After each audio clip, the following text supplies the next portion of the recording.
कहानी की शुरुआत होती है 100 टीनेजर्स से जो बचपन से ही अपनी फैमिलीज के साथ धरती के बाहर बने एक मेगा स्टेशन पर रह रहे थे, लेकिन वहां उनके गुनाह करने की सजा के तौर पर उन्हें धरती पर भेज दिया गया। दरअसल 97 साल पहले धरती पर एक न्यूक्लियर वॉर ने सब कुछ तबाह कर दिया था। इस न्यूक्लियर एपोकलिप्स ने हर किसी को मौत की नींद सुला दिया और पूरी दुनिया रेडिएशन की चपेट में आ गई। उस वक्त धरती के चक्कर लगा रहे 12 अलग अलग देशों के स्पेस स्टेशंस को आपस में जोड़कर एक मेगा स्टेशन बनाया गया था, जिसे द आर्क नाम दिया गया। तभी से यही आर्क इंसानियत का आखिरी ठिकाना बना हुआ था। फिलहाल बचे हुए लोग धरती के रेडिएशन फ्री होने का इंतजार कर रहे थे, मगर अंदाजा है कि इस प्रोसेस में अभी 100 साल और लग सकते हैं। खैर, थोड़ी देर पहले ही उसी मेगा स्टेशन के प्रिजनर सेल में क्लार्क नाम की लड़की ड्राइंग बना रही होती है। तभी कुछ गार्ड्स उसकी सेल में दाखिल होते हैं और उसके हाथ पर एक मेटेलिक रिस्टबैंड पहनाने की कोशिश करते हैं। अब वैसे क्लार्क के मुताबिक आर्क पर किसी भी जुर्म के लिए 0 टॉलरेंस की पॉलिसी है। यहाँ छोटे से छोटे गुनाह की सजा भी मौत है, बस मुजरिम की उम्र 18 साल से कम न हो। असल में उन्हें बालिग होने तक जेल में रखा जाता था। यहाँ मौत की सजा फ्लोटिंग के जरिए दी जाती है, जिसमें गुनहगार को खुले स्पेस में फेंक दिया जाता है। खैर, अभी क्लार्क को लग रहा था कि गार्ड्स उसे भी स्पेस में फेंकने वाले हैं, इसलिए गार्ड्स जब क्लार्क को काबू करने की कोशिश करते हैं तो वो घबरा जाती है। पर तभी उसकी माँ एबिगेल वहाँ पहुंचकर उसे बताती है कि उसे धरती पर भेजा जा रहा है। ये उसके लिए जिंदा रहने का एक मौका है। जिसके बाद क्लार्क को बेहोश कर दिया गया और जब उसकी आंख खुली तो वो एक पॉड में होती है, जहां उसके साथ 99 और जुवेनाइल मुजरिम मौजूद थे, जो सभी उसकी उम्र के थे और सबने वही मेटेलिक रिस्टबैंड पहने हुए थे। तभी आर्क के चांसलर जाहा की एक वीडियो पॉड में चलाई जाती है, जिसमें वो साफ तौर पर बताता है कि उन्हें इस मिशन के लिए इसलिए चुना गया है क्योंकि उनका क्रिमिनल स्टेटस की वजह से वैसे भी उन लोगों की जान जाने ही वाली थी। मतलब जैसे ही सब 18 के पूरे होते तो उन्हें स्पेस में फेंक दिया जाता। ये सुनकर टीनेजर्स काफी नाराज होते हैं। हालांकि जाहा आगे कहता है कि अगर धरती रहने लायक पाई गई तो इस खोज में उनकी मदद के बदले उनके सारे क्रिमिनल रिकॉर्ड्स मिटा दिए जाएंगे और बाद में जब जाहा के साथ सब धरती पे आएंगे तो उन लोगों के साथ क्रिमिनल्स भी नॉर्मली रह सकते हैं। ये बताने के बाद जाहा हिदायत देता है कि लैंड करते ही उन्हें माउंट वेदर की तरफ बढ़ना होगा, जो एक पुरानी मिलिट्री इंस्टॉलेशन है और वहाँ 200 लोगों के लिए साल भर का खाना मौजूद है। ये सुनकर सब इस पर मान गए, पर जैसे कि वो सब थे तो बच्चे ही, इसीलिए तब कुछ बच्चे आम टीनेजर्स की तरह बर्ताव करने लगते हैं और चांसलर की बातों पर ध्यान देना बंद कर देते हैं। पर उस दौरान फिन नाम का एक लड़का अपनी सीट बेल्ट खोलकर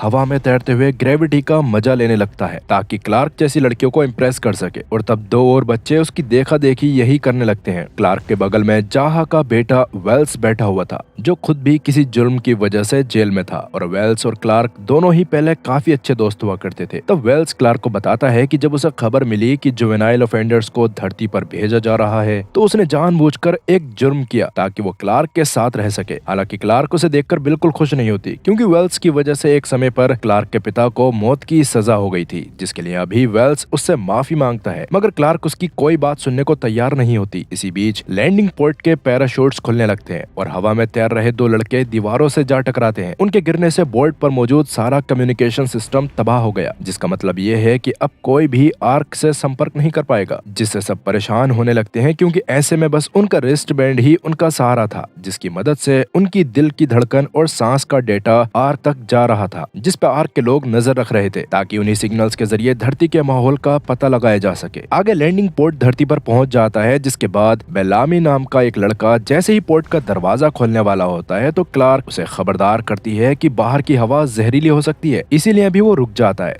तभी बेलामी की बहन ऑक्टेविया उससे मिलती है, जो खुद भी मुजरिम थी और उसे सिर्फ इसीलिए जेल में डाला गया था क्योंकि वो पैदा हुई थी। दरअसल आर्क पर 1 से ज्यादा बच्चे पैदा करना गैर कानूनी है। खैर, अभी बेलामी खुलासा करता है कि वो कोई जुवेनाइल ऑफेंडर नहीं है, बल्कि वो ऑक्टेविया का ख्याल रखने के लिए छुपकर इस पोर्ट में घुसा था। इतना बोलकर वो फिर से दरवाजा खोलने लगता है और वो जैसे ही दरवाजा खोलता है तो सबसे पहले ऑक्टेविया बाहर कदम रखती है। वो सांस ले पा रही है। ऑक्टेविया खुशी से चिल्लाती है और बाकी टीनेजर्स भी इस बात का जश्न मनाने लगते हैं। अब वैसे क्लार्क भी उतनी ही एक्साइटेड है, मगर वो फिक्र के साथ अपना मैप चेक करती है। तब फिन उससे परेशानी की वजह पूछता है तो वो बताती है कि उन्हें माउंट वेदर से एक पूरे जंगल की दूरी पर ड्रॉप कर दिया गया है, वही जगह जहां उनका अगला खाना मौजूद है। इसका मतलब पहले उन्हें इस जंगल को क्रॉस करना पड़ेगा और उसके बाद ही वो माउंट वेदर पर पहुंच पाएंगे। ये सुनकर सब थोड़ा सा परेशान होते हैं और तब वेल्स और क्लार्क मिलकर माउंट वेदर जाने का प्लान बनाते हैं, लेकिन अभी कुछ बच्चे उनकी बात सुनने में दिलचस्पी नहीं दिखाते, जैसे बेलामी और मर्फी नाम का लड़का वेल्स का मजाक उड़ाते हैं कि उसे लगता है कि वो धरती पर भी हुकूमत करेगा क्योंकि उसका बाप आर्क का बॉस है। इससे उन दोनों में बहस हो गई और तभी मर्फी वेल्स पर हमला करके उसका पैर जख्मी कर देता है। तभी फिन बीच बचाव करके वेल्स को बचाता है। इसके बाद बेलामी ऑक्टेविया को बताता है कि उसने आर्क पर कुछ ऐसा किया है जिसकी वजह से वो कानून की नजर में बड़ी मुसीबत में फंस सकता है, मगर उसने ऐसा क्या किया है इसके बारे में जल्द ही सबको पता चलेगा। खैर क्लार्क देखती है कि फिन अपना मेटलिक रिस्टबैंड निकालने की कोशिश कर रहा है, जिस पर वो उसे ऐसा ना करने को कहते हुए समझाती है कि ये रिस्टबैंड्स ही आर्क के लोगों को बता रहे हैं कि वो जिंदा हैं। अगर उन्होंने ये निकाल दिए तो ऊपर बैठे लोगों को लगेगा कि वो सब मर चुके हैं और धरती रहने लायक नहीं है, जिसके बाद वो कोई मदद नहीं भेजेंगे। तब बेलामी भी ये सारी बातें सुन लेता है। खैर अभी फिन, क्लार्क और दो लड़के जैस्पर और मॉन्टी माउंट वेदर की तरफ निकलने का फैसला करते हैं, जो देखकर ऑक्टेविया भी उनके साथ हो लेती है। मगर वेल्स अपने जख्मी पैर की वजह से नहीं चल पाता। जब वो जंगल से गुजर रहे होते हैं तो क्लार्क नोटिस करती है कि उन्हें कोई भी जानवर नजर नहीं आ रहा। उसे डर सताने लगा कि कहीं रेडिएशन ने सब कुछ खत्म तो नहीं कर दिया, क्योंकि अगर ऐसा है तो जल्दी ही उनकी भी मौत हो जाएगी। तभी उनकी नजर एक हिरन पर पड़ती है, मगर जैसे ही वो हिरन अपना सिर घुमाता है तो सबके होश उड़ गए, क्योंकि रेडिएशन की वजह से वो बुरी तरह म्यूटेट हो चुका है और उसके 2 सिर थे। दूसरी तरफ आर्क पर एबिगेल को खबर मिलती है कि चांसलर जाहा को गोली मार दी गई है। तब एबिगेल कानून तोड़ते हुए तय करी गई हद से ज्यादा रिसोर्सेस का इस्तेमाल करती है ताकि जाहा की जान बचाई जा सके। इसी बीच वाइस चांसलर केन को एक कमांडर बताता है कि बेलामी ही वो शख्स है जिसने जाहा पर गोली चलाई थी। कमांडर ये भी कहता है कि जब केन एक्टिंग चांसलर है तो वो आर्क पर मौजूद लोगों को मारने का हुक्म दे सकते हैं ताकि वक्त खरीदा जा सके। असल में लोगों से छुपकर ये राज रखा गया है कि आर्क का लाइफ सपोर्ट सिस्टम धीरे धीरे दम तोड़ रहा है और अगर अभी कुछ लोगों का बोझ कम नहीं किया गया तो सब खत्म हो जाएगा। केन का कहना है कि वो ये सब करना तो चाहते हैं, मगर कानून के मुताबिक काउंसिल की वोटिंग के जरिए। इधर धरती पर हर कोई वेल्स से नफरत कर रहा है, क्योंकि जब भी किसी को जेल भेजा गया या किसी के माँ बाप को फ्लोट किया गया तो वो हुक्म वेल्स के बाप ने ही दिया था। बेलामी इसका फायदा उठाते हुए मर्फी और बाकी लड़कों को भड़काता है। वो कहता है कि उन्हें अपने रिस्टबैंड्स उतार देने चाहिए ताकि आर्क के लोग उनका पीछा करते हुए यहाँ न आ सकें।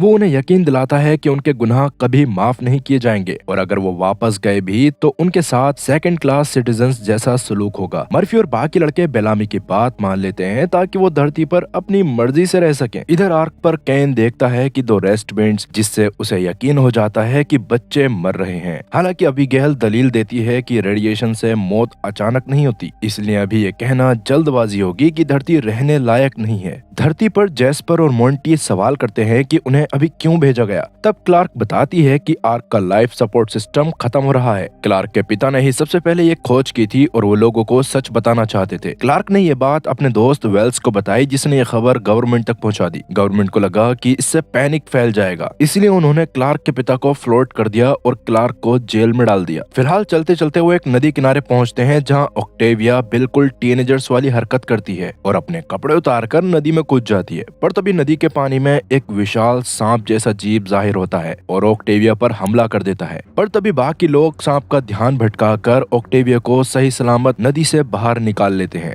इसके बाद रात के वक्त वेल्स देखता है कि बेलामी सभी टीनेजर्स को रिस्ट बैंड्स उतारने के लिए मना रहा है। बेलामी सबसे कहता है कि वो यहाँ अपना खुद का समाज बनाएंगे जहाँ कोई कानून नहीं होगा और वो जो चाहे कर सकेंगे। तभी बारिश होने लगती है और वेल्स उन्हें पानी जमा करने की सलाह देता है। दूसरी तरफ आर्क पर केन ने अबीगेल को मौत की सजा सुना दी है क्योंकि उन्होंने जाहा की सर्जरी के वक्त कानून तोड़ा था। तब अबीगेल गर्व से कहती है कि उन्होंने ये सब केन को चांसलर बनने से रोकने के लिए किया और वो दोबारा भी यही करेंगी। इधर रात को क्लार्क की जब आंख खुली तब उसने देखा कि पूरा जंगल चमकती रोशनी से जगमगा रहा है, जिससे उसे काफी अच्छा लगता है। और क्योंकि वहाँ फिन भी आ गया था तो मोमेंट बन जाने पर क्लार्क और फिन के बीच एक खूबसूरत पल गुजरता है। मगर इसी बीच बेलामी और मर्फी जोर जबरदस्ती करके वेल्स का रिस्टबैंड उतरवा देते हैं, जिसकी वजह से अब उसके जिंदा होने का डेटा भी आर्क तक नहीं जाने वाला था।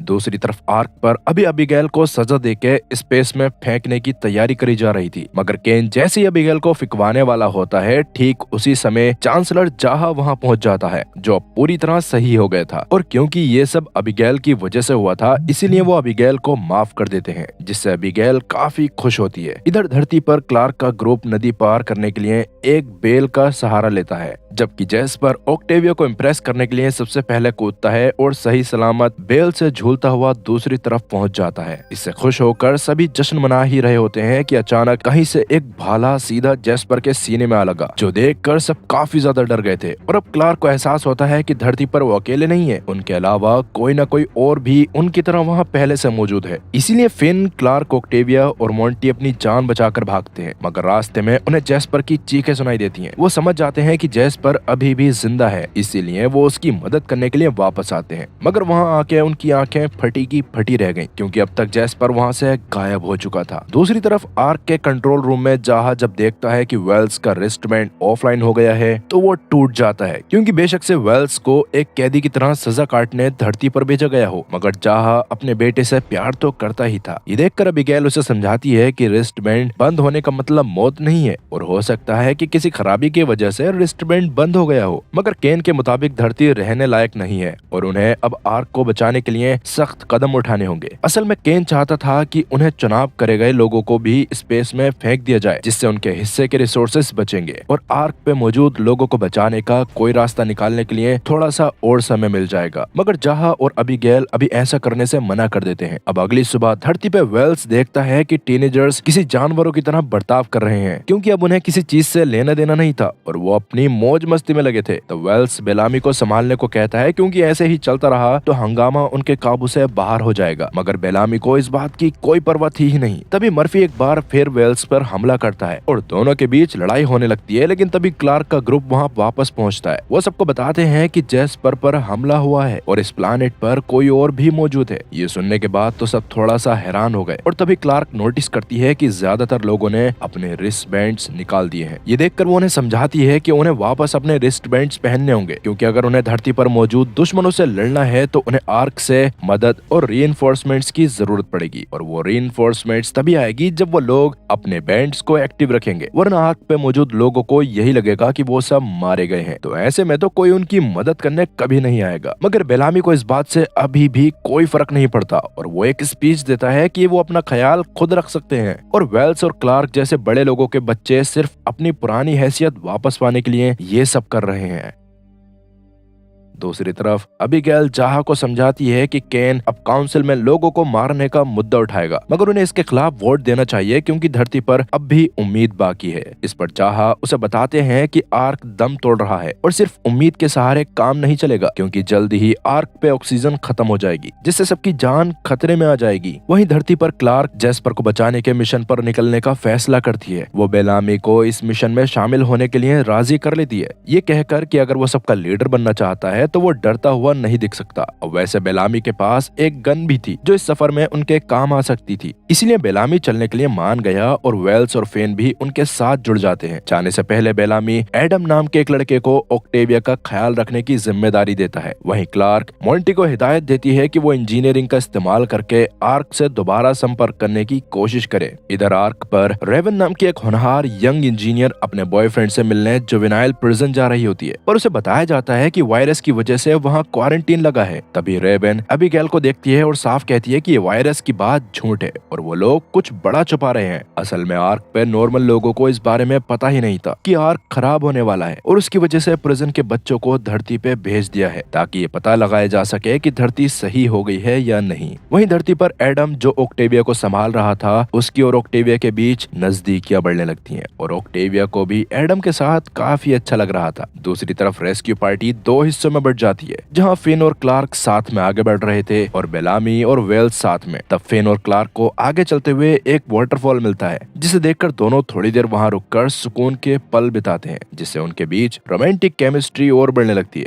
तभी अचानक उन्हें पत्थरों पर खून के निशान और जैस्पर के गोगल्स मिलते हैं, जिससे साफ हो जाता है कि जो भी जैस्पर को अपने साथ लेके गया है वो उसके काफी करीब है। वहीं आर्क पर जैसा कि रेवन को शक हो गया था कि नॉर्मल लोगों से कुछ तो छुपाया जा रहा है, तो वो सच्चाई का पता करने के लिए कंट्रोल रूम में जाने की कोशिश करने लगी। मगर तभी एबिगेल रेवन को पकड़ लेती है और उसे सारी सच्चाई बता देती है। सब जानने के बाद रेवन को सच्चाई समझ आ जाती है और वो एबिगेल को समझाती है कि धरती पर बच्चे मर नहीं रहे, बल्कि वो टीनेजर्स हैं और वो वही कर रहे हैं जो उन्हें करने से मना किया गया था, यानी रिस्ट बैंड्स उतारना। ये चीज अब तक एबिगेल ने सोची नहीं थी, जिसकी वजह से अब धीरे धीरे उसे साफ होने लगता है कि धरती पे चल क्या रहा है। वहीं धरती पर एडम और ऑक्टेविया को चमकती तितलियों से भरा एक जंगल मिलता है, जिसे देखकर वो दोनों काफी खुश होते हैं और एक दूसरे के करीब आ जाते हैं। दूसरी तरफ आखिरकार रेस्क्यू पार्टी को जेस्पर मिल गया, जो एक पेड़ से बंधा हुआ था। हैरत की बात यह है कि उसके सीने के जख्म पर कुछ कुदरती दवाइयां लगी हैं ताकि वो जिंदा रहे। वो समझ जाते हैं कि जिसने भी ये किया है वो चाहता था कि वो जेस्पर को ढूंढ ले। इसी बीच आर्क पर काउंसिल की मीटिंग शुरू होती है, जहां केन 209 आम लोगों को मौत के घाट उतारने का प्रपोजल रखता है ताकि लाइफ सपोर्ट सिस्टम को ठीक करने का वक्त मिल सके। उस दौरान काउंसिल की वोटिंग टाई हो जाती है और अब आखिरी फैसला चांसलर के हाथ में है। तब जाहा वोट देने से इनकार कर देता है, जिसका कानून के मुताबिक मतलब ये है कि ये वोटिंग 10 दिन बाद दोबारा होगी। इसके बाद जाहा अबीगेल को बताता है कि उसके पास सिर्फ 10 दिन है बच्चों से संपर्क करने और ये साबित करने के लिए कि धरती रहने लायक है, ताकि आर्क पर लोगों को ना मारना पड़े। अगर वो ऐसा नहीं कर पाएगी तो जाहा के पास उन लोगों को स्पेस में फेंकने के अलावा कोई और रास्ता नहीं बचेगा। ये जानकर अबीगेल एक पुराने लैंडिंग पोर्ट को ठीक करने के लिए रेवन की मदद लेती है, ताकि वो खुद धरती पर जाकर सबूत ला सके, क्योंकि इसके अलावा और कोई रास्ता नहीं था।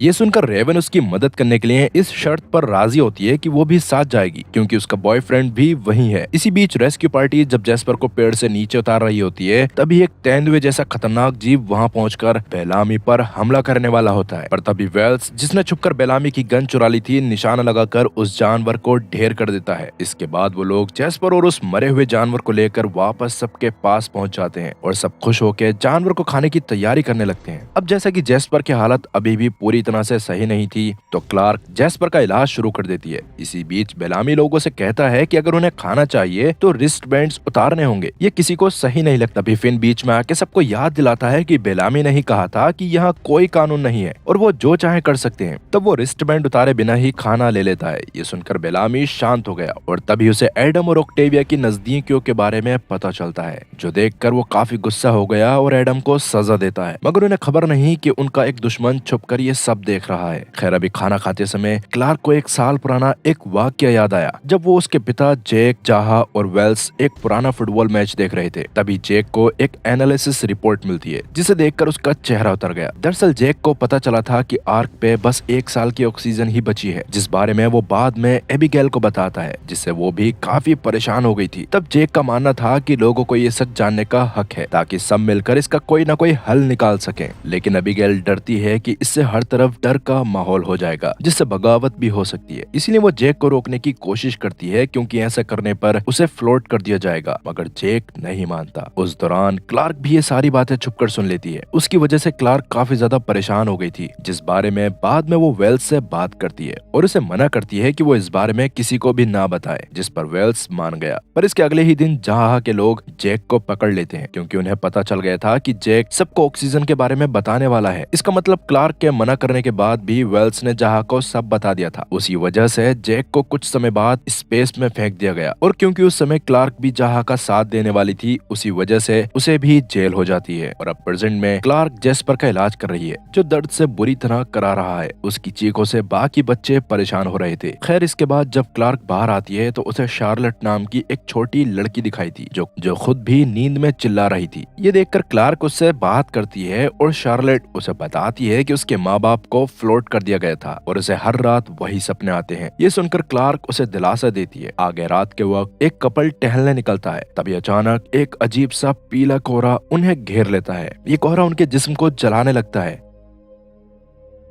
खैर, इसकी अगली सुबह ऑक्टेविया एडम के साथ फ्लर्ट करने की कोशिश करती है, मगर वो कोई जवाब नहीं देता, जिससे ऑक्टेविया समझ जाती है कि जरूर बेलामी ने कुछ किया है। इसीलिए ऑक्टेविया गुस्से में बेलामी के पास जाके उसे सुनाने लगती है। इसी बीच ज्यादा से ज्यादा लोग जेस्पर की चीखों से परेशान होकर शिकायत करने लगते हैं, जिस पर बेलामी साफ कह देता है कि अगर कल तक उसकी हालत नहीं सुधरी तो उन्हें उसे मारना पड़ेगा, क्योंकि उसकी वजह से सब परेशान हो रहे हैं। इस पर क्लार्क, मोंटी और ऑक्टेविया उसे बुरा भला कहते हैं, मगर हैरत की बात यह है कि फिन भी बेलामी का ही साथ देता है, क्योंकि उसके हिसाब से शायद जेस्पर अब नहीं बच पाएगा। तब क्लार्क उन जड़ी बूटियों का एनालिसिस करती है जो जेस्पर की छाती पे लगे थे। उससे पता चलता है कि अगर उन्हें ये और मिल जाए तो जेस्पर की जान बच सकती है। ये जानकर वेल्स, जो बॉटनी में माहिर है, बताता है कि ये बूटियां शायद किसी ठहरे हुए पानी के पास मिल सकती हैं। इसीलिए अब क्लार्क, फिन और वेल्स उनकी तलाश में निकलते हैं। रास्ते में वेल्स क्लार्क को मनाने की कोशिश करता है, मगर क्लार्क साफ कह देती है कि उसके पिता की मौत की वजह वही रही है और वो उसे कभी माफ नहीं करेगी।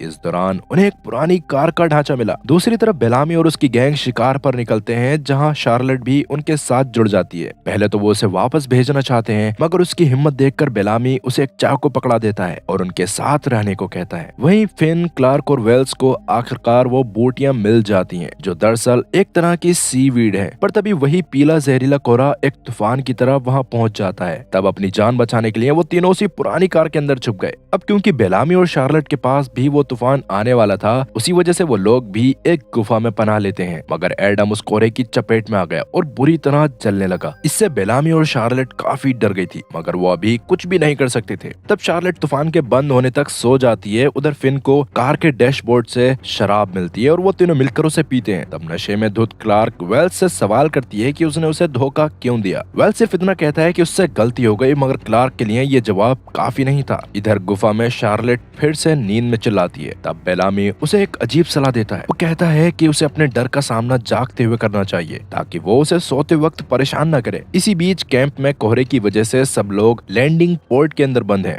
और जेस्पर की चीखें सबको परेशान कर रही होती हैं। तब मर्फी जेस्पर को जान से मारने का इरादा बनाता है, मगर ऑक्टेविया और मोंटी फौरन जेस्पर के केबिन का दरवाजा लॉक कर देते हैं।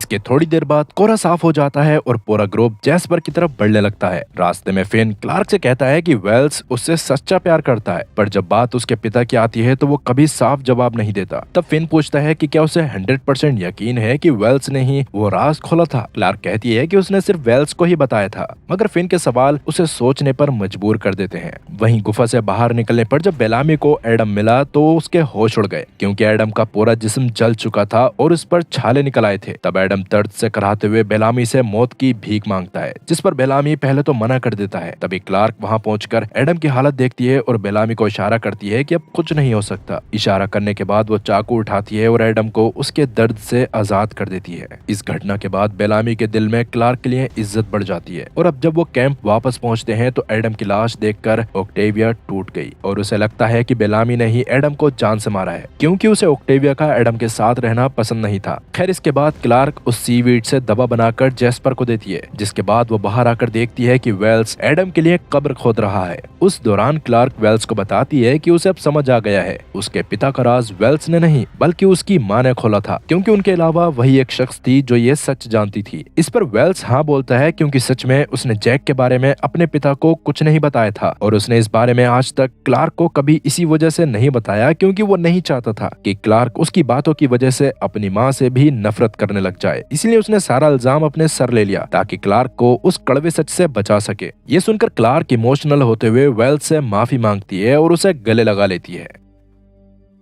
खैर, उसी दौरान जेस्पर पे भी वो दवा असर करती है और जेस्पर होश में आ जाता है, जिसे देखकर सब काफी खुश होते हैं। अब रात में जब वेल्स गार्ड ड्यूटी पर होता है तो शार्लेट उसके पास आती है। तब उसे देखकर वेल्स उससे प्यार से बात करने लगता है, मगर तभी शार्लेट अचानक वेल्स की गर्दन में चाकू घोंप देती है। जब वेल्स उसे रोकने की कोशिश करता है तो वो उसकी उंगलियों को भी काट देती है, जिससे वेल्स का बहुत ज्यादा खून बह जाता है और वेल्स धीरे धीरे मौत की तरफ बढ़ने लगा। तब शार्लेट उसे बताती है कि उसके बाप जाह ने ही उसके माँ बाप को फ्लोट करने का हुक्म दिया था। वो हर रात यही सपना देखती है और सुकून से सोने का एक ही रास्ता है, अपने डर यानी डीमंस को खत्म करना। इसी वजह से वो उसे मार रही है। मतलब इस लड़की ने बेलामी की बातों को किसी और ही तरह से ले लिया और बेचारा वेल्स बलि चढ़ गया। वैसे इस छोटी बच्ची के लिए आप क्या कहना चाहेंगे? कमेंट सेक्शन में इस बारे में जरूर बताना। खैर, अभी अगली सुबह क्लार्क वेल्स की कब्र के पास खड़ी होती है और उन्हें पता ही नहीं था कि असल में वेल्स को शार्लेट ने मारा है। सबको यही लग रहा था कि जो लोग उनके अलावा धरती पर मौजूद हैं ये उनका काम है। पर इतने में ही फिन वहां आकर उसे चौकन्ना रहने को कहता है, क्योंकि वो लोग अभी भी आसपास हो सकते थे।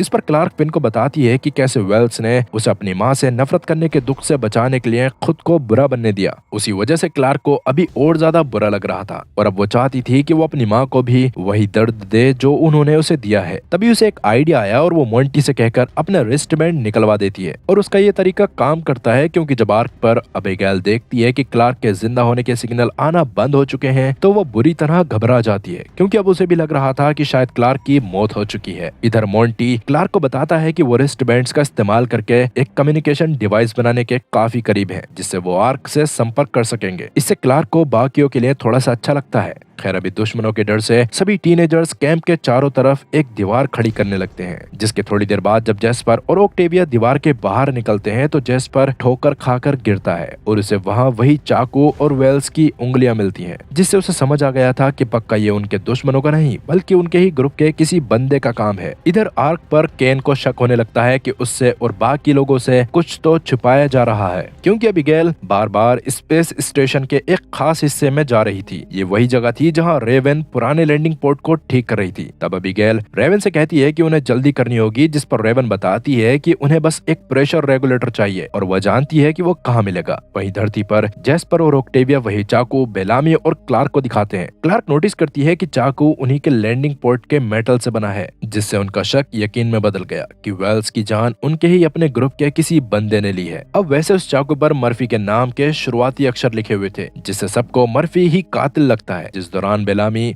मर्फी को प्रोटेक्ट करने की कोशिश कर रहा था, मगर उसके मना करने के बावजूद क्लार्क बाहर निकलकर मर्फी का सामना करती है और सबके सामने मर्फी पर कत्ल का इल्जाम लगाती है। बाकी टीनेजर्स बड़ी आसानी से मान जाते हैं, क्योंकि मर्फी ने पहले भी वेल्स पर हमला किया था और जेस्पर को मारने की कोशिश की थी। इसीलिए गुस्से में भरे टीनेजर्स की भीड़ फैसला करती है कि मर्फी को फांसी दे देनी चाहिए। इस पर क्लार्क उन्हें समझाने की कोशिश करती है कि बदला लेना इंसाफ नहीं है, मगर कोई उसकी बात नहीं सुनता। तब जाकर क्लार्क को एहसास होता है कि उससे बहुत बड़ी गलती हो गई है और टीनेजर्स की भीड़ मर्फी को फांसी पर लटका देती है और बेलामी से कहती है कि वो उसके नीचे से बाल्टी हटा दे। तब बेलामी भी लोगों की जिद के आगे झुक जाता है, मगर ये सब देखकर शार्लेट से रहा नहीं गया और वो सबके सामने आके रोते हुए कबूल करती है कि वेल्स का कत्ल उसने किया है। इससे सब हैरान हो जाते हैं और अभी क्लार्क मौका पाते ही मर्फी को फांसी से बचा लेती है। दूसरी तरफ आर्क पर रेवन एक इलीगल पार्ट्स डीलर निगेल से मिलने पहुंचती है और उससे प्रेशर रेगुलेटर मांगती है, जिसके बदले निगेल एक घिनौनी शर्त रखती है कि रेवन को किसी ऐसे शख्स के साथ सोना होगा जिसका निगेल पर एहसान है। इस पर रेवन इस डील को ठुकरा देती है और अबीगेल को बताती है कि वो निगेल से रेगुलेटर नहीं ले पाई। तब अबीगेल खुद निगेल से मिलती है और उसे मॉर्फिन देकर वो पार्ट हासिल कर लेती है। इसके थोड़ी देर बाद ही केन निगेल के पास पहुंच जाता है, क्योंकि उसे अबीगेल के वहां आने के बारे में पता चल गया था। और जैसा कि पार्ट्स लेने से पहले अबीगेल को निगेल को सब बताना पड़ा था, तो अब ये निगेल डर के मारे केन के सामने सबक देती है।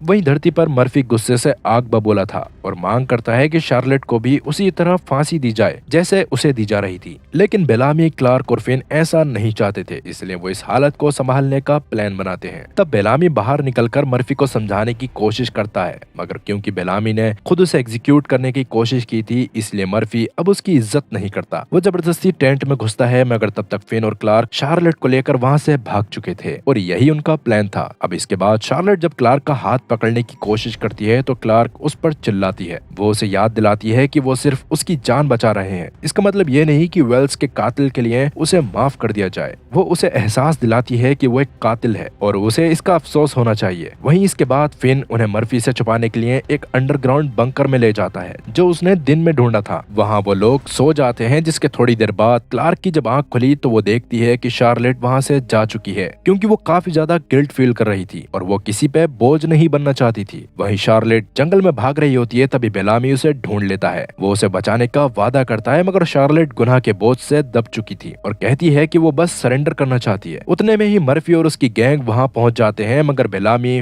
फिर भी उसे बचाने की कोशिश करता है। तब बेलामी एक पहाड़ी के किनारे पहुंच जाता है, जहां मर्फी और उसकी गैंग उसे और शार्लेट को घेर लेते हैं। पर इतने में ही फिन और क्लार्क भी वहां पहुंच गए, मगर मर्फी तुरंत क्लार्क को होस्टेज बना लेता है। वो बेलामी से मांग करता है कि वो शार्लेट को उसके हवाले कर दे। अब शार्लेट, जो किसी को अपनी वजह से मरते हुए नहीं देख सकती थी, खुद ही पहाड़ी से छलांग लगा देती है और अपनी जान दे देती है। तब गुस्से में पागल होकर बेलामी मर्फी पर टूट पड़ता है और उसे लगभग मार ही डालता है, मगर जैसे तैसे क्लार्क उसे रोक लेती है। वो कहती है कि उन्हें जानवरों की तरह जीना बंद करके कुछ उसूल बनाने होंगे, इसीलिए फैसला ये होता है कि मर्फी को कैंप से हमेशा के लिए निकाल दिया जाए। इधर आर्क पर अबीगेल को खबर मिलती है कि केन उसे अरेस्ट करने आ रहा है। तब वो रेवन को हुक्म देती है कि वो अकेले ही पोर्ट में निकल जाए और वो खुद केन का ध्यान भटकाएगी। उनके लिए सबसे जरूरी ये है कि वो धरती के रहने लायक होने का सबूत पेश कर सके, बाकी कुछ भी मायने नहीं रखता। इस पर शुरू में तो रेवन नहीं मानती, मगर उसे आखिरकार अबीगेल की बात माननी ही पड़ती है। तब अबीगेल केन का ध्यान भटकाती है ताकि रेवन लैंडिंग पोर्ट के जरिए धरती के लिए उड़ान भर सके और अभी केन अबीगेल को गिरफ्तार कर लेता है। वहीं धरती पर मोंटी आखिरकार वो कम्युनिकेशन डिवाइस तैयार कर लेता है, मगर जैसे ही वो उसे टेस्ट करते हैं वो काम नहीं करता। उल्टा उसकी वजह से बाकी बचे हुए सारे इंस्ट्रूमेंट्स जलकर खराब हो जाते हैं। तब फिन इस नाकामी से बुरी तरह चिढ़ जाता है और बंकर में तोड़फोड़ करने लगता है। वो मायूस होकर क्लार्क से कहता है कि अब सब खत्म हो गया है और वो यहाँ हमेशा के लिए फंस चुके हैं। इस पर क्लार्क उसे दिलासा देते हुए कहती है कि वो अकेला नहीं है जब तक वो उसके साथ है।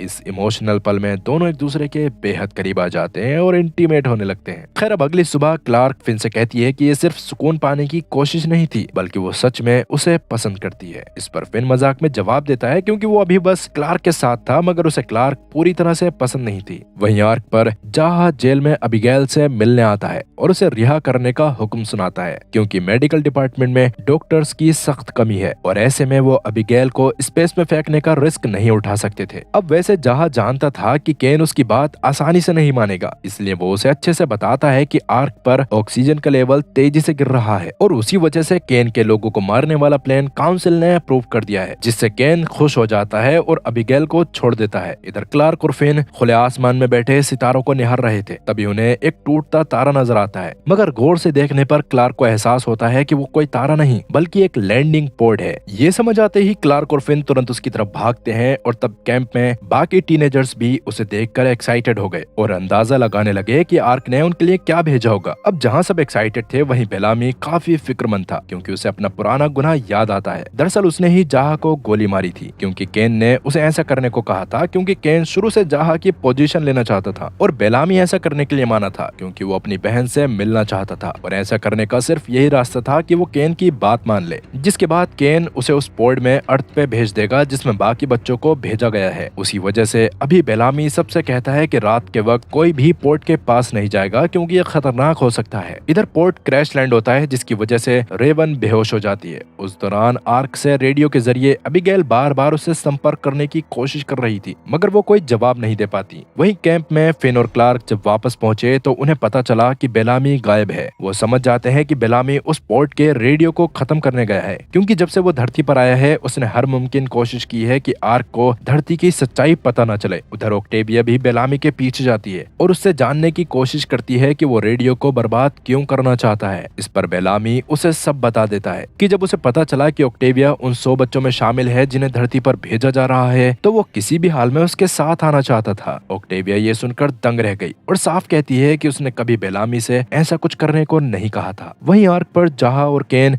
इस बात पर चर्चा कर रहे थे कि वो 300 लोगों की मौत को एक हादसा कैसे दिखाएंगे क्योंकि अगर सबको ये पता चलेगा कि उन्हें सरकार ने मरवाया है तो सब परेशान हो जाएंगे। इसीलिए अब कुछ सोचते हुए जाहा खुद एक बड़ा फैसला सुनाता है। वो खुद उन मरने वाले लोगों के साथ शामिल होगा और केन नया चांसलर बनेगा। केन ये सुनकर हैरान रह गया मगर असल में वो यही चाहता था कि जल्द से जल्द जाहा मर जाए। बेलामी रेवन के पोर्ट तक पहुंच जाता है और जब तक रेवन होश में आती है वो वहाँ से रेडियो लेकर नदी में फेंक देता है। पर इतने में ही क्लार्क भी वहाँ पहुँच गई जिसके साथ फिन भी था। इसलिए अभी रेवन पहले तो पोर्ट से बाहर आके धरती की हवा को महसूस करते हुए बेहद खुश होती है और जब उसकी नजर फिन पे पड़ती है तो वो और ज्यादा खुश होते हुए तुरंत उसे गले लगा लेती है क्योंकि फिन ही उसका बॉयफ्रेंड है जिससे मिलने रेवन जुवेनाइल कैद में जा रही थी। उस दौरान क्लार्क खामोशी से उन दोनों को गले लगते और किस करते हुए देखते रह जाती है जो उसके लिए काफी अजीब था। तब रेवन क्लार्क को बताती है कि उसकी माँ अबिगेल ने ये सब मुमकिन किया है। वो ये भी बताती है कि उन्हें फौरन आर्क से संपर्क करना होगा क्योंकि अगर उन्होंने ऐसा नहीं किया तो काउंसिल लोगों को मारना शुरू कर देगी। आर्क पर अबिगेल जाहा को कायर कहती है क्योंकि वो जिम्मेदारी से भागकर मरने वालों में शामिल हो रहा था। इसी वजह से अब वो अपने कमरे में जाती है और जेक का वो पुराना वीडियो मैसेज निकाल लेती है जिसमें जेक ने सारी बातें बता रखी थी कि किस तरह से आर्क कुछ समय बाद रहने लायक नहीं बचेगा।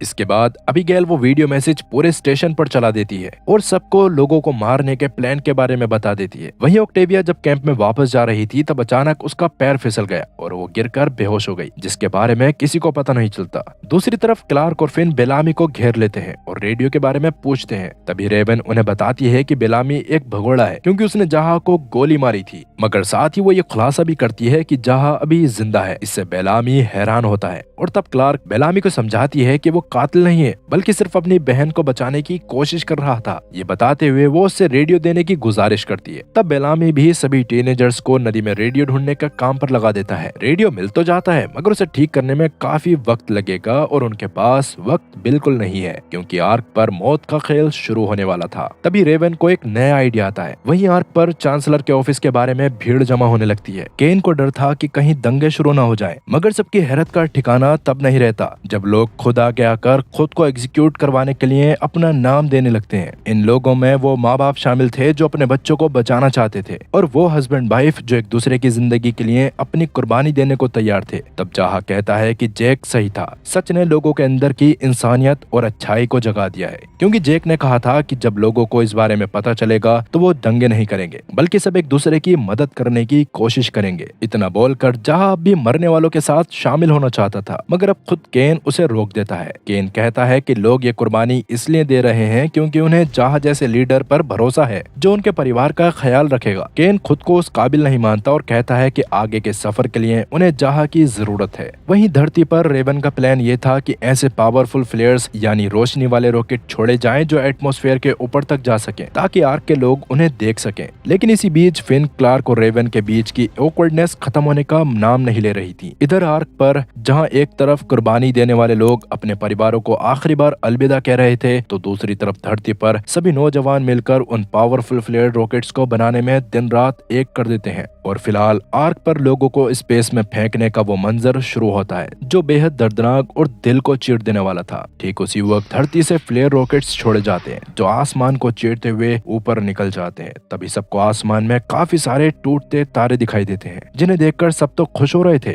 पर क्लार्क काफी दुखी हो जाती है क्योंकि वो समझ गई थी कि वो सितारे नहीं बल्कि वो 300 लोग हैं जिन्हें स्पेस में फेंक दिया गया है। इधर जंगल में ऑक्टेविया की जब आंख खुली तो वो देखती है कि एक नेटिव यानी कि धरती का निवासी उसके सामने खड़ा है। आर्क पर जाहा और अबिगेल एक साथ बैठे हुए आज की इस भयानक घटना के बारे में सोच रहे थे, पर तभी उनकी नजर उन फ्लेयर रॉकेट्स पर पड़ती है, जिन्हें देखकर वो दोनों हैरत और सदमे में रह जाते हैं। उन्हें उम्मीद की एक नई किरण नजर आती है और वो समझ जाते हैं कि धरती पर बच्चे सही हैं। क्लार्क का मानना था कि उनकी सबसे बड़ी प्रायोरिटी अब आर्क से संपर्क करने का रास्ता ढूंढना है, क्योंकि अगर उन्हें ये पता नहीं चला कि धरती रहने लायक है तो और भी मासूमों की जान जाएगी। इधर रेवन निराश होकर पूछती है कि जब ट्रांसमीटर ही टूट चुका है तो वो इसे ठीक कैसे करेंगे। तभी क्लार्क को उस रेफ्यूजी का ख्याल आता है जो उसने और फिन ने ढूंढा था, जहां शायद जरूरी पार्ट्स मिल सकते हैं, इसीलिए वो वहां चले जाते हैं। इस दौरान कैंप में बेलामी को ऑक्टेविया कहीं नहीं मिलती, इसलिए वो ऑक्टेविया की तलाश में अपने साथियों के साथ घने जंगल की तरफ निकल पड़ते हैं। उधर ऑक्टेविया को होश आने पर वो एक जमीन पर रहने वाले इंसान की गुफा में थी, जहाँ से वो बाहर आने में कामयाब हो जाती है, पर अभी वो बेलामी और उसके साथियों को कहीं नहीं मिली थी। अभी सुबह सुबह बेलामी और उसके साथी ऑक्टेविया को ढूंढते हुए ग्राउंडर्स के एरिया में आ जाते हैं,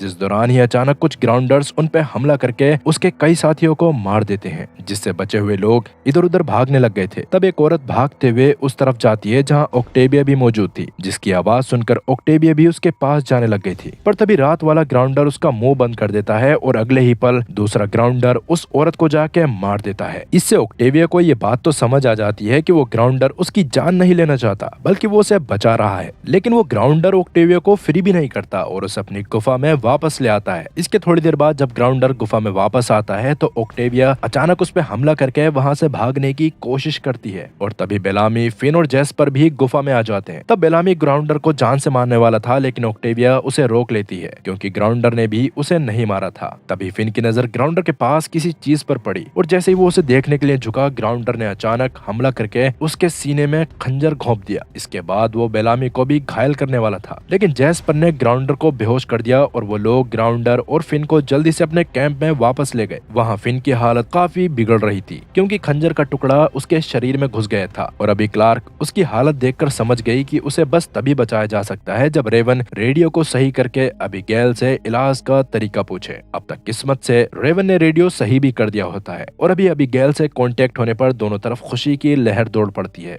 जाहा भी काफी खुश था, पर जब उसे वेल्स की मौत के बारे में पता चला तो वो टूट गया। तभी क्लार्क ने अबिगेल से फिन को सही करने का तरीका पूछा और जैसे तैसे फिन के शरीर से खंजर का टुकड़ा निकाल दिया गया, मगर इसके बाद फिन को काफी तेज बुखार हो गया था और बाद में अबिगेल क्लार्क को होशियार रहने की सलाह देती है, जिस दौरान वो अबिगेल से अकेले में बात करने को भी कह रही थी, लेकिन क्लार्क नफरत की वजह से मना कर देती है। इस बीच बेलामी और उसके साथी ग्राउंडर से मारपीट करते हुए पूछताछ करने की कोशिश कर रहे होते हैं, लेकिन काफी पिटने के बाद भी ग्राउंडर कुछ नहीं बताता। तभी मिलर को धरती पर रहने वाले उस शख्स के सामान में एक मेटल बॉक्स मिलता है जिसमें कुछ शीशियां और एक नोटबुक थी। जैसे ही बेलामी उस नोटबुक को उठाता है, ग्राउंडर घबरा जाता है, जिसे देखकर लगता है कि वो कुछ छुपाना चाहता है। उस नोटबुक में उस ग्राउंडर ने ऑक्टेविया के स्केचेस बनाए थे और कैंप की पूरी जानकारी लिखी थी। साथ ही उसमें क्लार्क के ग्रुप के मरे हुए लोगों की गिनती भी थी, जिसका मतलब उस ग्राउंडर ने उनके धरती पर कदम रखने के बाद से ही उन पे नजर रखना शुरू कर दिया था।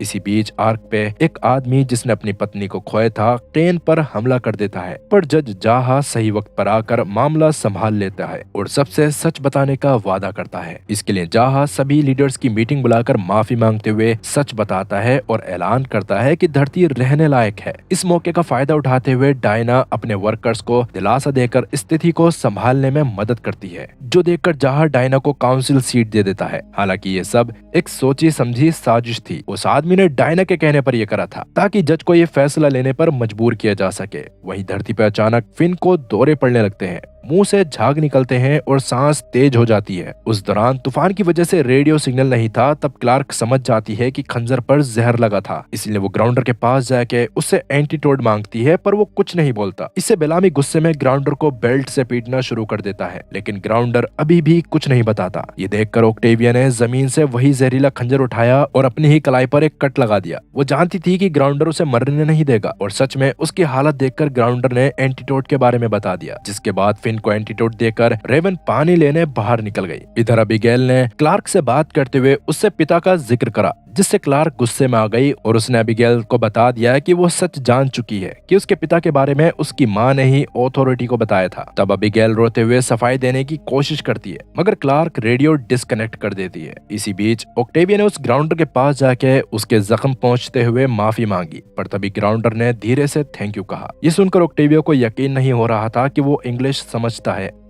और अब तक फिन को भी होश आ चुका था, जिसके बारे में क्लार्क ने रेवन को बताकर उसका ध्यान रखने को कहा। वहीं आर्क पर सब धरती पर वापसी के बारे में सोच रहे थे, मगर मुश्किल ये थी कि आर्क पर 2000 से ज्यादा लोग थे, जबकि ट्रांसपोर्ट शिप सिर्फ 700 लोगों को ले जा सकती थी। अब इसी बीच कैंप में मौजूद एक लड़का जो कमाल का हिटमैन भी था, उससे आर्क का कमांडर बात करते हुए बेलामी को जान से मारने को कहता है, जिसके बदले में वो हिटमैन की मां को ट्रांसपोर्ट शिप में जगह दिलवा देगा। ये सुनकर वो हिटमैन भी ऐसा करने के लिए मान गया। वहीं बेलामी फिलहाल क्लार्क के साथ जाहा के बताए हुए एक रेस्क्यू स्टेशन को ढूंढने जा रहा था, ताकि सब अपने आप को सर्दी से बचा सके, जो देखकर हिटमैन भी उनका पीछा करने लगता है। वहीं बेलामी का कैंप में ना होने का फायदा उठाकर ऑक्टेविया वापस ग्राउंडर के पास जाती है, जो उसे अपना नाम लिंकन बताकर उससे प्यार से बात करता है। इधर अब तक हिटमैन को हमला करने का कोई सही मौका नहीं मिला था, पर किस्मत से क्लार्क और बेलामी को वो रेस्क्यू स्टेशन मिल जाता है, जहाँ गन्स और एम्यूनिशन भी थे, जिन्हें देखकर बेलामी की खुशी का ठिकाना नहीं रहता, क्योंकि अब उन्हें ग्राउंडर्स के भालों से डरने की जरूरत नहीं थी। इसके बाद बेलामी क्लार्क को बंदूक चलाना सिखाता है और उसे प्रैक्टिस करने को कहता है, पर क्लार्क को बेलामी की हरकतों पर शक हो गया। उसने अपने बैकपैक में बहुत सारा सामान भरा, जैसे वो कहीं भागने की तैयारी में हो। दरअसल बेलामी को डर था कि आर्क के धरती पर आने के बाद जहाँ उसे कड़ी सजा देगा। इस बारे में वो क्लार्क को बताकर शूटिंग प्रैक्टिस करने को कहता है और खुद थोड़ी देर के लिए बाहर निकल जाता है। वहीं कैंप में जैस्पर घबराया हुआ ऑक्टेविया के पास आता है और कहता है कि उसने कैंप में ग्राउंडर्स देखे हैं, पर ऑक्टेविया के चेक करने पर उसे वहाँ कोई नहीं मिलता।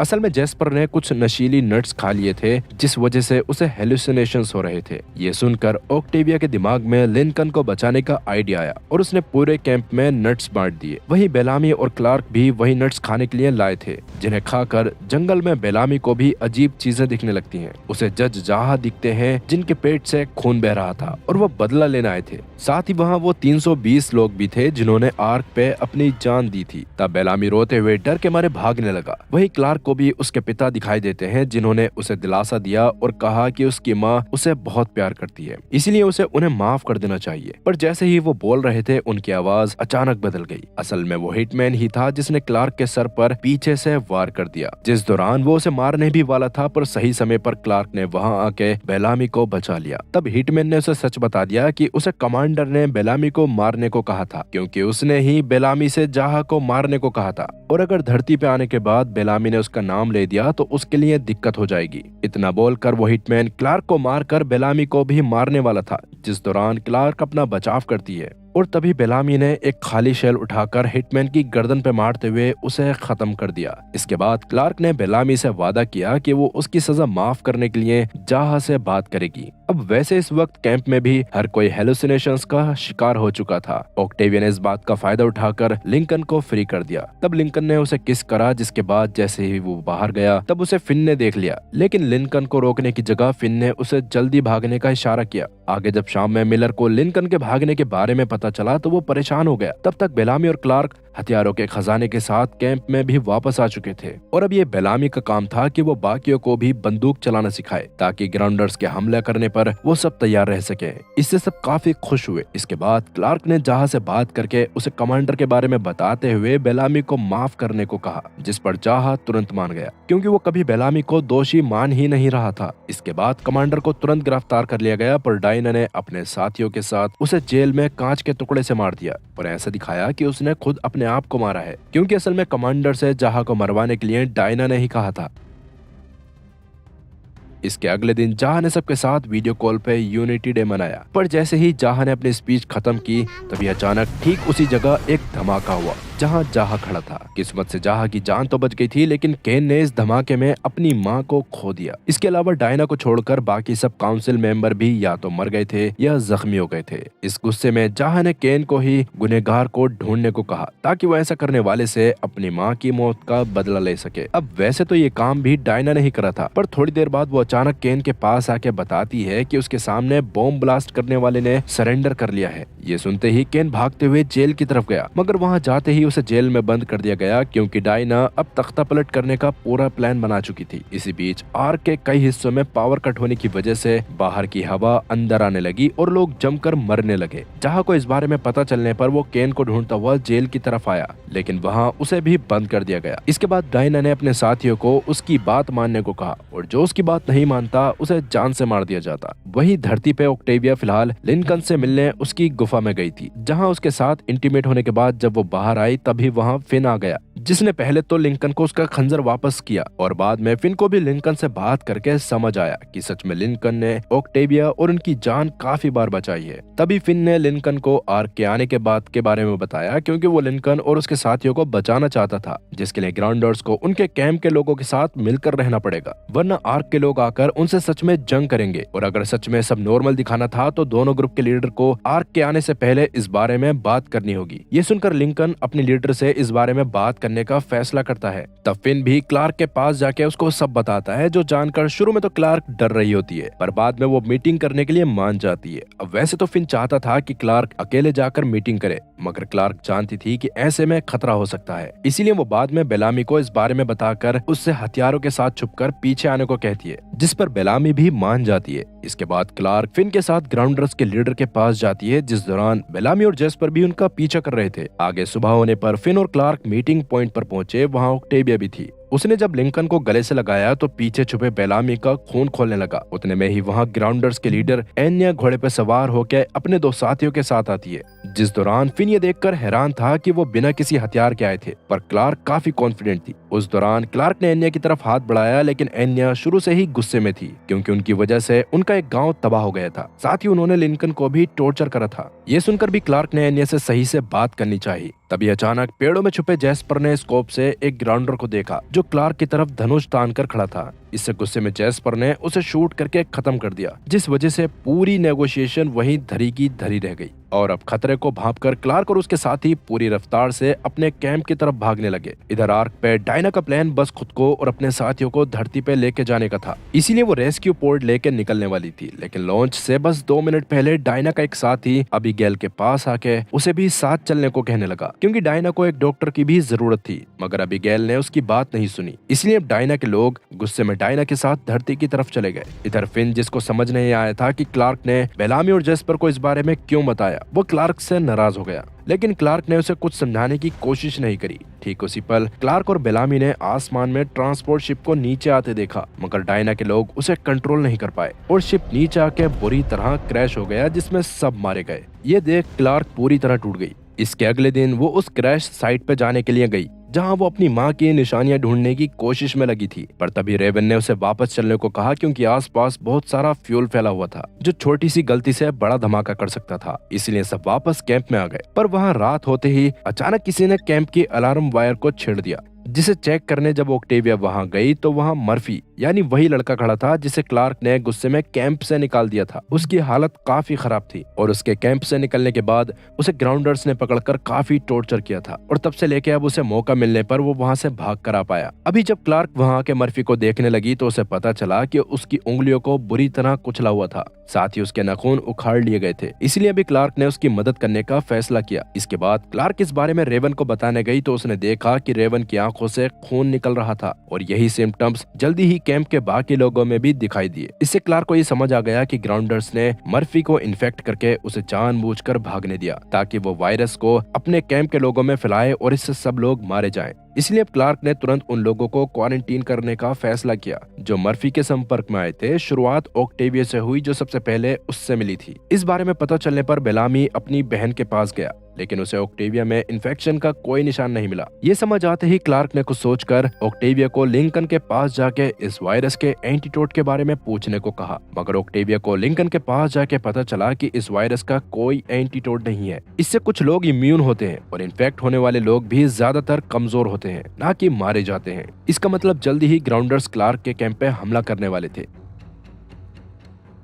और अब लिंकन भी उनकी मदद नहीं कर सकता था क्योंकि उसके लोगों ने उसे गद्दार समझकर ग्रुप से निकाल दिया था, जिसकी वजह से वो कुछ दूर पहाड़ों की गुफा में रहने वाले लोगों के पास जाने के बारे में सोच रहा था। खैर अभी इस बारे में पता चलते ही ऑक्टेविया तुरंत कैंप की तरफ जाने लगती है। वही कैंप में इन्फेक्टेड लोगों की तादाद बढ़ती जा रही थी और कुछ लोग जो बहुत ज्यादा कमजोर थे वो मर भी चुके थे। इससे सब इतना ज्यादा डर जाते हैं कि आपस में ही लड़ने लगते हैं। तब क्लार्क हवा में गोलियां चलाते हुए सबको शांत करवाती है, लेकिन अब तक वो खुद भी इन्फेक्टेड हो गई थी, जिसकी वजह से वो ज्यादा देर खुद को संभाल नहीं पाती और बेहोश होने लगती है। तब फिन उसको संभालता है जो रेवन को बिल्कुल पसंद नहीं आता। इसके थोड़ी देर बाद ऑक्टेविया ने आके सबको लिंकन की सारी बातें बताई, जो सुनकर सब और ज्यादा डर गए और अब तक क्लार्क ने फिन से कहा कि वो इन्फेक्शन फ्री लोगों को अपने साथ कहीं और ले जाए ताकि उनकी जान बचाई जा सके, लेकिन फिन ने ऐसा करने से मना कर दिया। इसके बाद फिन ने एन्या और उसके साथियों को रोकने के लिए रास्ते में मौजूद एक पुल को उड़ाने का प्लान बनाया, जिससे उन लोगों को कैंप तक आने में काफी टाइम लगेगा। इस पर सब मान गए और रेवन स्पेसशिप के क्रैश साइट पर गई, जहां से फ्यूल को सावधानी से लेके वो वापस कैंप में आ गई।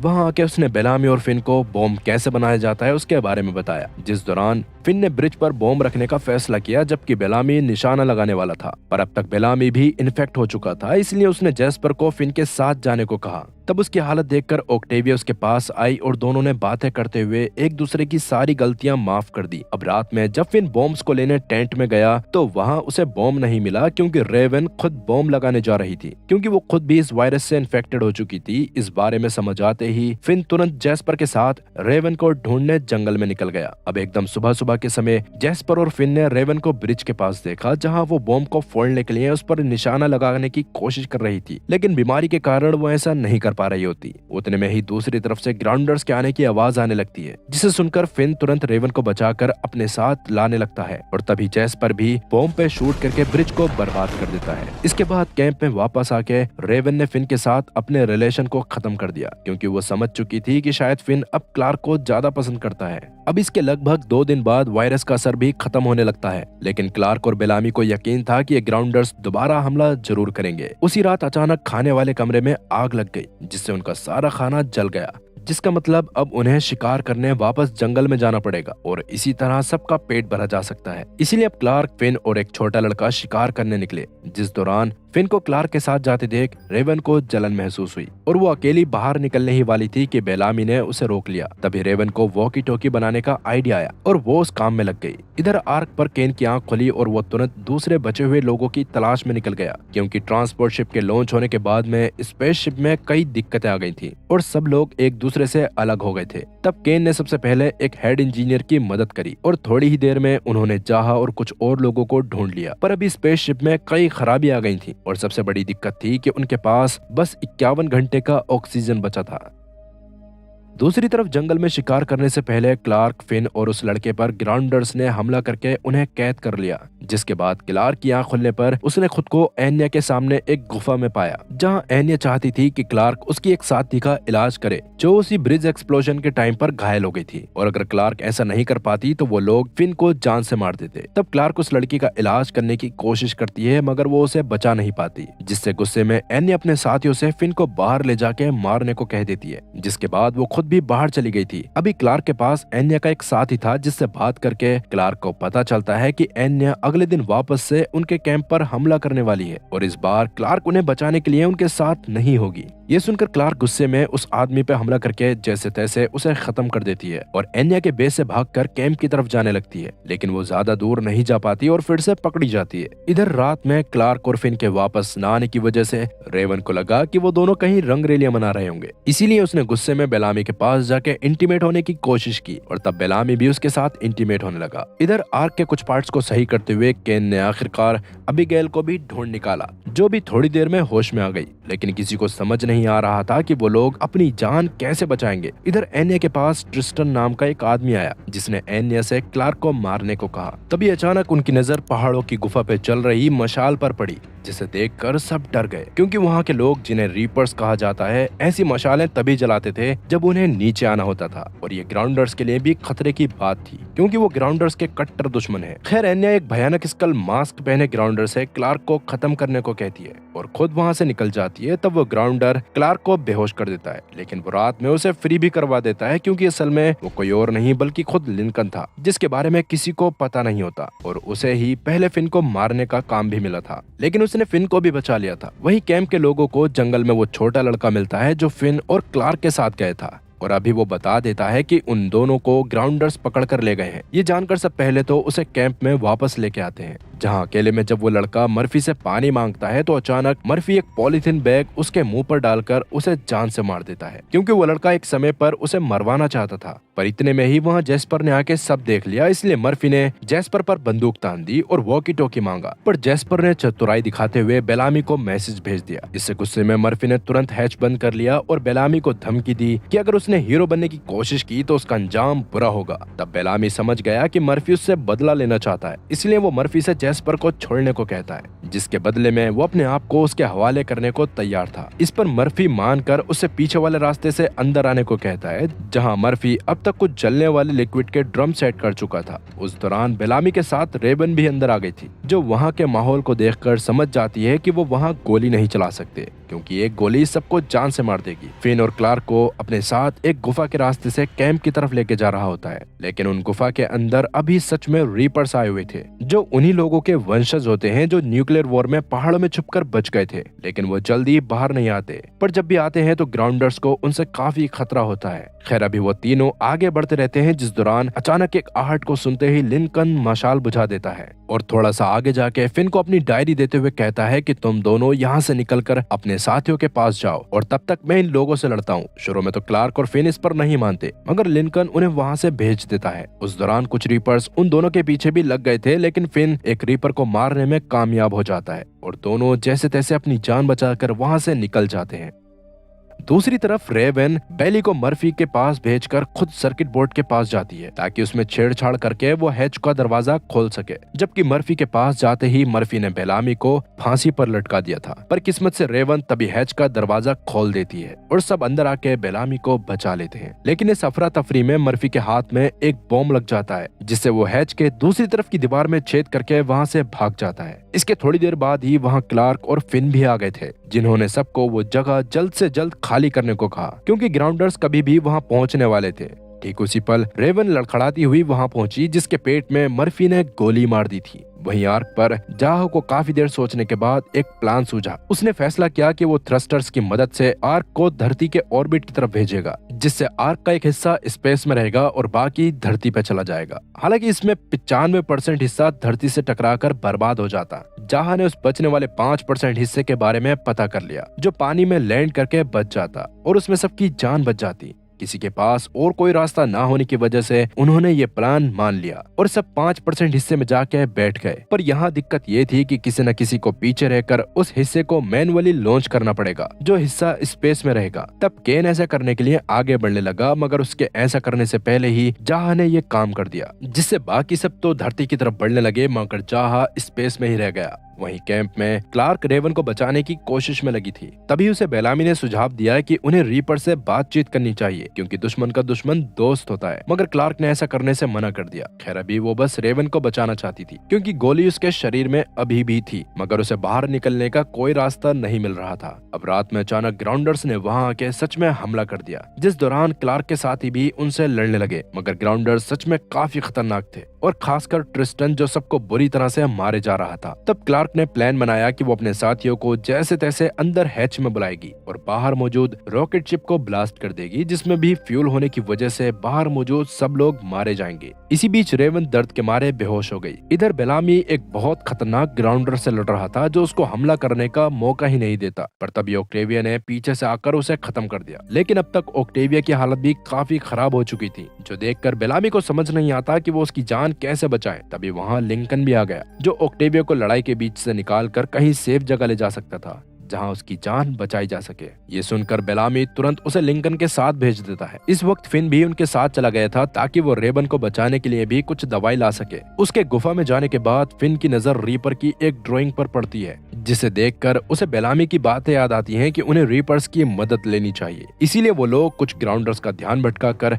उन्हें रीपर्स के एरिया में ले जाते हैं, जहां रीपर्स ने उनका काम तमाम कर दिया था। वहीं कैंप में लड़ाई के बीच में सबने आसमान से आ रहे आर्क शिप को देखा, जबकि इधर रेवन को बचाने के लिए क्लार्क ने उसे एक इंजेक्शन लगाया, जिसके बाद वो अपने मेन प्लान के बारे में सोचने लगी। तब क्लार्क ने बाहर जाकर सभी लोगों को अंदर हैच में आने को कहा, जिस दौरान ट्रिस्टन बेलामी को बुरी तरह मार रहा था, जिसकी वजह से बेलामी अंदर नहीं आ पाता। ये देखकर फिन और मिलर जाके उसकी मदद करते हैं, पर इस बीच मिलर तो अंदर आ गया, लेकिन फिन और बेलामी अभी भी बाहर रह गए। अभी कोई और रास्ता ना बचने पर क्लार्क जैस्पर से गेट बंद करके बाहर ब्लास्ट करने को कहती है, और तब जैस्पर भी ऐसा ही करता है। मगर हैच का दरवाजा बंद होने से पहले एन्या भी अंदर आ जाती है। वो क्लार्क पे हमला करने ही वाली थी कि तभी मिलर ने उसे बेहोश कर दिया। तभी जैस्पर ने एक कंट्रोलर में वायर अटैच करी, जिससे बाहर बहुत बड़ा ब्लास्ट हुआ, जिसमें बाहर मौजूद सब लोग राख हो गए। इधर अब तक आर्क भी एक नदी में आके क्रैश हो चुका था, पर किस्मत से सबकी जान बच गई। जिसके बाद अबीगेल ने जब बाहर आकर धरती को देखा तो वो बहुत खुश होकर इस बारे में जाहा को बताने लगी, और तब जाहा ने भी जाम पीते हुए उसे अलविदा कहा और सबकी अच्छी लाइफ की दुआ करी। इधर सुबह होने के बाद जब क्लार्क बाकी सबके साथ हैच से अंदर बाहर आई तो सबके सामने सैकड़ों कंकाल पड़े थे। उस दौरान क्लार्क को लग रहा था कि बेलामी और फिन भी मर गए होंगे। तभी अचानक आसमान से लाल रंग के स्मोक ग्रेनेड्स नीचे गिरते हैं, जिन्हें देखकर एन्या बताती है कि रीपर्स आ रहे हैं। पर इतने में ही उन स्मोक बॉम्ब से सब बेहोश हो गए। जिस दौरान बेहोशी की हालत में क्लार्क ने गैस मास्क पहने एक शख्स को अपनी तरफ गन तानते देखा। जिसके बाद जब क्लार्क की दोबारा आंख खुली तो उसने खुद को एक बिल्कुल सफेद कमरे में पाया। उसने अपने हाथ से आईवी ट्यूब निकाली और सामने वाले कमरे में मोंटी को कैद देखा। वहाँ एक बोर्ड लगा था जिस पर लिखा था माउंट वेदर क्वारंटीन वार्ड, और ये वही जगह तो थी जहाँ उन लोगों को शुरुआत में आना था। पर ये लोग कौन हैं जो उन्हें यहाँ लेके आए हैं? क्या ये रीपर्स नहीं है? और बेलामी और फिन जिंदा हैं या मर गए? सबसे बड़ा सवाल कि अब आगे क्या होगा। माफ करना, इसका जवाब मैं आपको इसके दूसरे सीजन में ही दे पाऊंगा, क्योंकि ये सीजन यही खत्म होता है। मगर इसका दूसरा सीजन और भी दिमाग घुमा देने वाला है, पर वो चैनल पर लेकर आना है या नहीं उसका फैसला मैं आपके ऊपर छोड़ता हूँ। और अगर इसका दूसरा सीजन देखने के लिए 69 लोगों के भी कमेंट आते हैं तो मैं उसको अपने चैनल पर जरूर लेकर आऊंगा। बाकी तब तक के लिए टाटा और गुड बाय।